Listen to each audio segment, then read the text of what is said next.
Page 40. Good evening, said the snake. What planet is this on which I have come down? Asked the little prince. This is Earth. This is the Earth. This is Africa. The snake answered. Oh, then there are no people on the Earth. The Earth? This is the desert. There are no people in the desert. The earth is large, said the snake. The little prince sat down on a stone and raised his eyes toward the sky. Whoosh.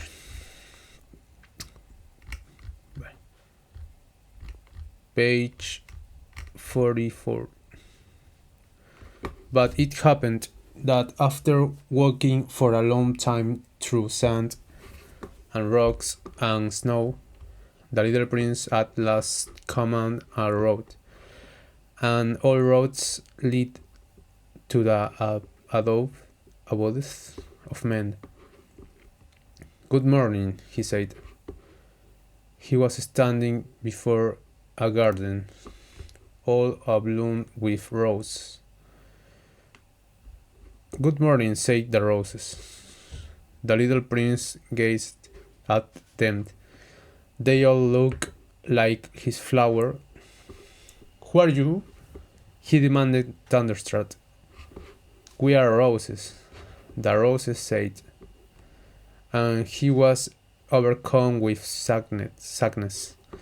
His flower had told him that she was the only one of her kind in all the universe, and here were 5,000 of them, all alike in one single garden.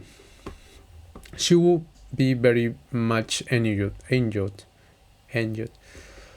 He said to himself, if she should see that, she would cough most dreadfully, and she would pretend that she was dying, to avoid being laughed at, and I should be obliged to pretend that I was nursing her back to life, for if I did not do that, to humble myself also, she would really allow herself to die. Then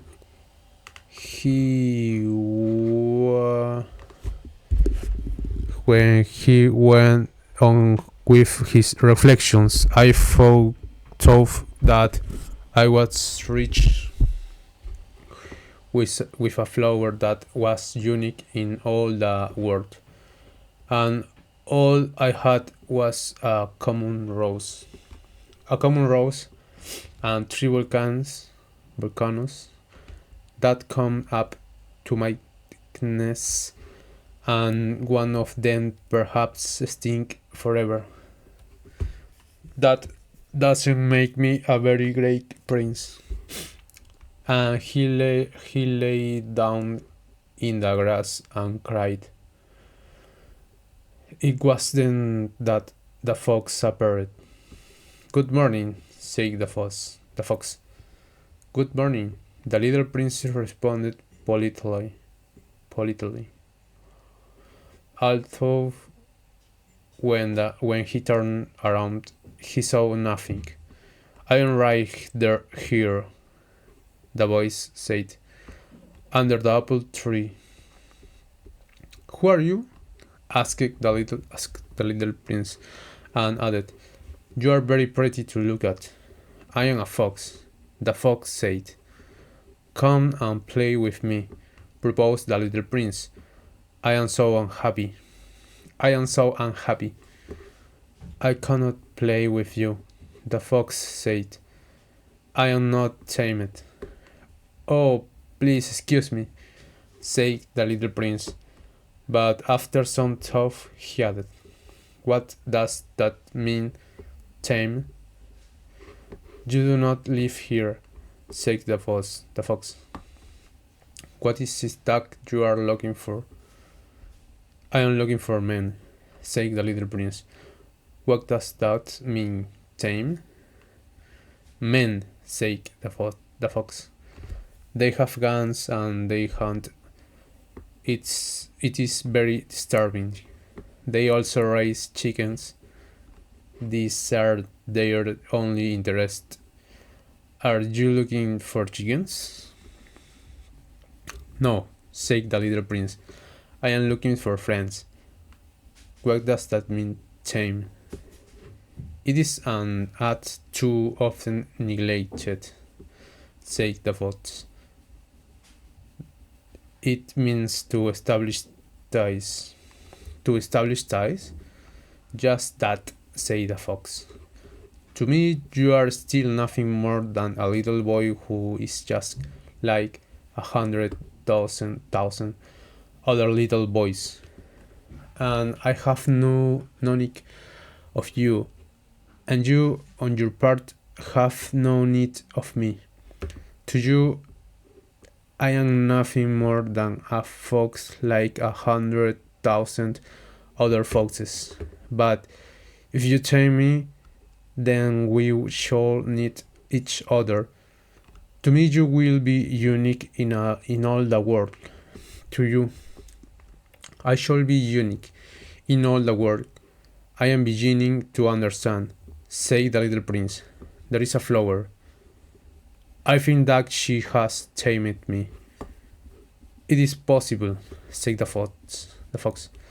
On the earth one sees all sorts of things. Oh, but this is not on the earth, said the little prince. The fox seemed perplexed and very curious. One another planet? Yes. Are there hunters on the planet? No. Oh, that's interesting. Are there chickens? No. Nothing is perfect, said the fox. But they came back to his idea. My life is very monotonous, the fox said. I hunt chickens, men hunt me. All the chickens are just alike, and all the men are just alike. And in consequence, I am a little bored. But if you tame me, it will be as if the sun come to shine on my life. I shall know the sound of a step that will be different from all the others. Other steps send me hurrying back underneath the ground. Yours will call me, like music, out of my burrow, and then look. You see the grain fields down yonder? I do not eat bread. Wheat is not used to me. The wheat fields have nothing to say to me, and that is sad. But you have hair that is the color of gold. Think how wonderful that will be when you have tamed me. Tamed me. The grain, which is also golden, will bring me back the thought of you, and I shall love to listen to the wind in the west. The fox gazed at the little prince for a long time. Please, take me, he said. I want to very much, the little prince replied, but I have not much time. I have friends to discover, and I great many things to understand. One only understands the things that one tames, said the fox. Me have one more time to understand anything. They buy things all already made up the shops, but there is no shops anywhere where one can buy friendship, and so men have no friends anymore. If you want a friend, take me. What must I do to tame you? Asked the little prince. You must be very patient, replied the fox. First, you will sit down at a little distance from me, like that, in the grass. I shall look at you out of the corner of my eye, and you will say nothing. Words are the source of my understandings. But you will sit a little closer to me every day. The next day, the little prince came back.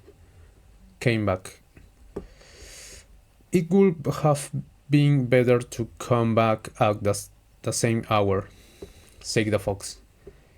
If, for example, you come at 4 o'clock in the afternoon, then at 3 o'clock I shall begin to be happy. I shall feel happier and happier as the hour advances. At 4 o'clock I should already be worrying and jumping about.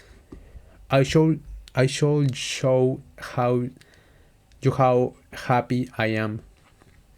But if you come up just any time, I shall never know at what hour my heart is to be ready to greet you. One must observe the proper rites. What is a rite? Asked the little prince. Those also are actions too often neglected, said the fox. They are what make one day different from other days.